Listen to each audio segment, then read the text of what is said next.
You know that feeling? You get the job offer, you accept, it feels like you've crossed the finish line, right? But what if I told you that's actually the starting gun for a whole new race? Today, we're going to pull back the curtain on what really happens after you're hired. We're talking about the entire journey, the stuff that's managed behind the scenes. So, you got the job. Awesome. Now what? I mean, really, you've signed the papers, you've got a start date circled on your calendar, but what happens next? What's the system that's going to shape your entire experience there? You know, the one that decides your training, how your success is measured, and even where your career goes within that company. Well, that whole system has a name, Human Resource Management, or HRM for short. The easiest way to think about it, it's like the company's operating system, but for its people. It's the framework that manages, well, pretty much everything, from your very first day to your very last. So let's dive in and break down how this whole thing actually works. All right, here's our game plan. We'll start with how companies make sure they've got the right people in the first place. Then we'll look at how they grow and guide that talent. After that, we'll talk about rewarding great work. And finally, we'll see how all these pieces click together to build something really successful. Okay, first up, choosing the right people. Now, this goes way beyond just the interviews you went through. It's an absolutely crucial step for the company to double-check and confirm that, yeah, this person is the best long-term fit, not just for the job, but for the whole company culture. And you know, there's a reason this process has so many layers. It's not just to put you through the ringer. Past the interview, a lot of companies use specific tests to get a real objective look at your skills. And those background checks, they're all about verifying the trust that was built during the hiring process. Every single step is there to build a complete 360-degree picture of a candidate before they officially join the team.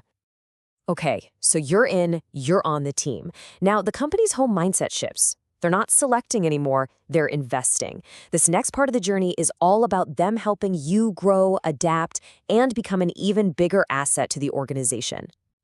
So how does that growth actually happen? Well, it really boils down to two sides of the same coin. On one hand, you've got training. That's where you get new skills to tackle what's in front of you and what's coming next. And on the other hand, there's appraisal. Think of this as the formal feedback loop. Here's the key takeaway. Training gives you the tools, but the appraisal process, that gives you the map. You need both to get anywhere. Now let's talk about something we all care about, getting rewarded for all that hard work. And listen, this is about way, way more than just the number on your paycheck. Let's really dig into the full compensation picture. So yeah, your base salary or wage is usually the biggest slice of the pie, no doubt.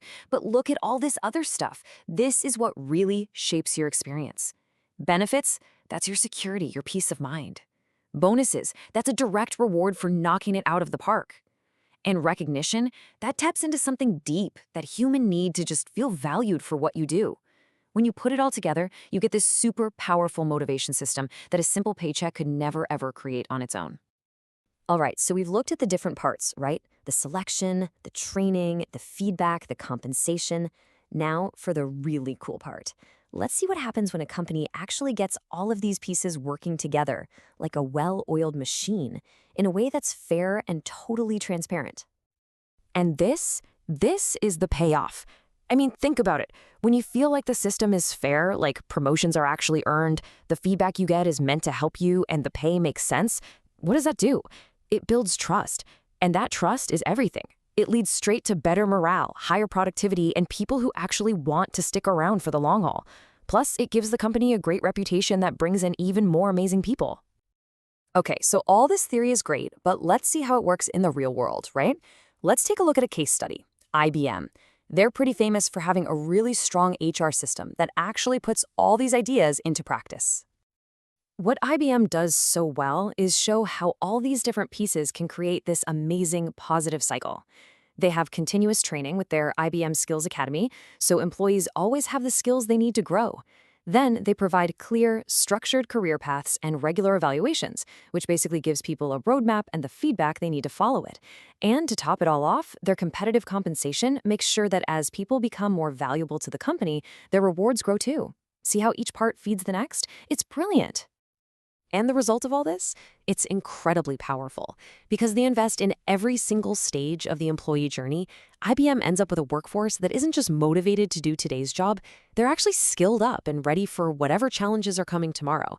And honestly, that's the ultimate goal of any great HR system. So as we wrap this up, I want to leave you with something to chew on. Thinking about your own career, whether you're an employee, a manager, or maybe even looking for your next job right now. Which part of this whole journey do you think is the most crucial? Is it getting the right people in the door, the training, the feedback, or the reward system? What do you think really makes or breaks success?